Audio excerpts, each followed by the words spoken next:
He looked me straight in the eyes and said the words I'll never forget. "Dad, you're too poor to be my father." The restaurant went quiet. My wife looked away. And my son?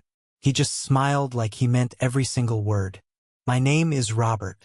I'm 54. I worked 30 years in construction. Not glamorous. My hands are rough. My clothes aren't new. But I never missed a payment on his tuition. I never missed a birthday. Until last year when he started calling me the failure. He married into money. Her family had banks, lawyers, everything I didn't. They told him I wasn't good enough. And slowly he believed them. It was her birthday.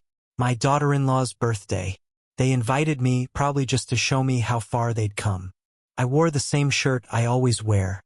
The waiter brought wine I couldn't pronounce. And then he raised his glass.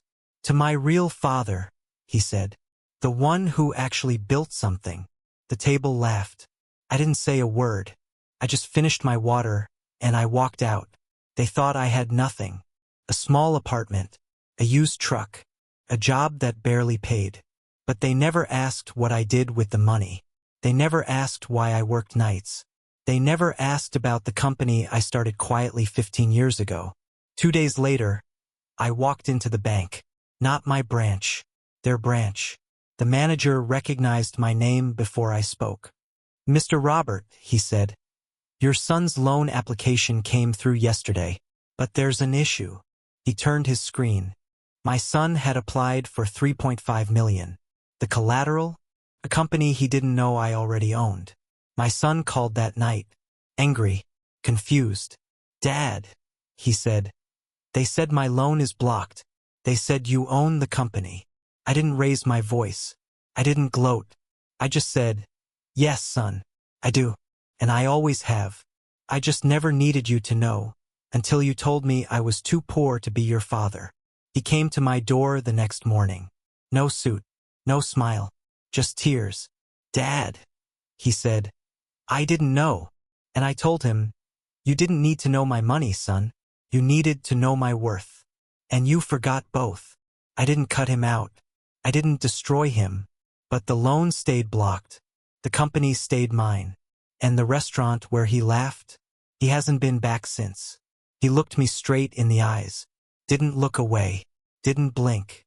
Just looked at me like I was something he had finally outgrown. And then he said it. "Dad, you're too poor to be my father." The restaurant got so quiet I could hear the wine glass shaking in my hand. My wife, she just looked down at her plate. Wouldn't look at me. And my son? He smiled. Like it was a joke. Like it was funny. But it wasn't funny. It wasn't funny at all. "My name's Robert. I'm 54 years old. And for 30 years, I woke up before the sun came out. I worked construction.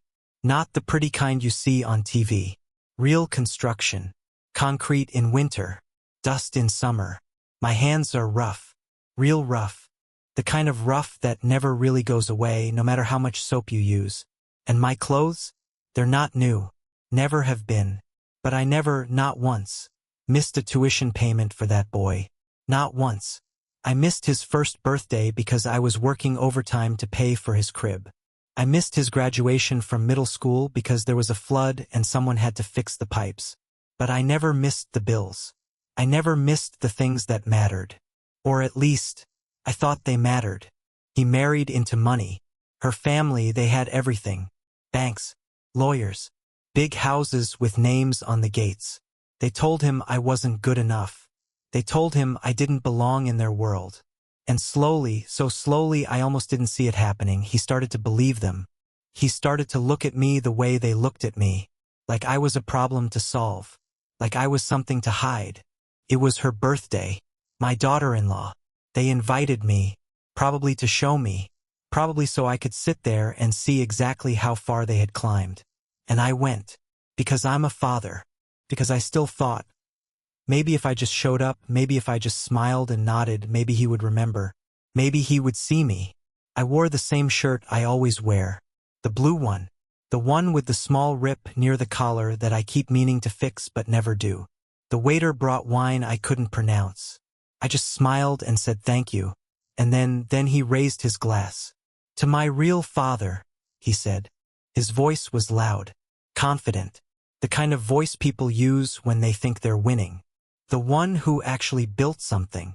Everyone laughed. Everyone except my wife. She just stared at her plate. And me, I didn't say anything. I just finished my water. Slowly. So slowly. And then I stood up. And I walked out. And nobody stopped me. Not one person. They thought I had nothing. That's what kills me. They really thought that. A small apartment above a grocery store. A truck with 200,000 miles. A job that barely covered the bills. But they never asked. They never asked what I did with the extra hours. They never asked why I never slept on weekends. They never asked about the company I started in a garage 15 years ago with nothing but a notebook and a promise to myself. They never asked because they never thought I was worth asking. 2 days later, 2 days after he made me feel like nothing, I walked into the bank. Not my bank. Their bank. The big one downtown with the marble floors and the people who look at your shoes before they look at your face. The manager recognized my name before I even spoke. Mr. Robert, he said, and there was something in his voice. Not respect. Not exactly. More like recognition.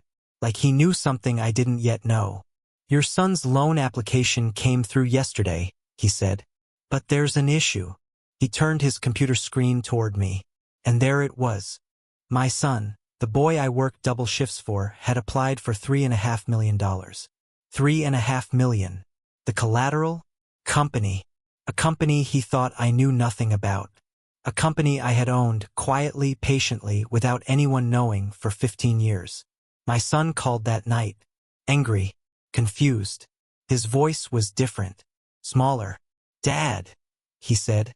And there was a crack in it. They said my loan is blocked. They said, you own the company. I didn't yell. I didn't laugh. I didn't say I told you so. I just said quietly, so quietly, yes, son, I do. And I always have. I just never needed you to know. Until you told me I was too poor to be your father. And then I hung up. Not because I was angry, but because I finally had nothing left to say. He came to my door the next morning. No suit, no smile, just tears, real tears, the kind you can't fake. He stood on my small porch with his hands in his pockets like a child. Dad, he said, and his voice was broken. I didn't know. And I looked at him, really looked at him, and I told him the truth. You didn't need to know my money, son. You needed to know my worth. And you forgot both. I didn't slam the door. I didn't cut him out of everything. I'm not that kind of father. But the loan? It stayed blocked. The company? Still mine. The restaurant where he laughed? He hasn't been back. And maybe that's okay.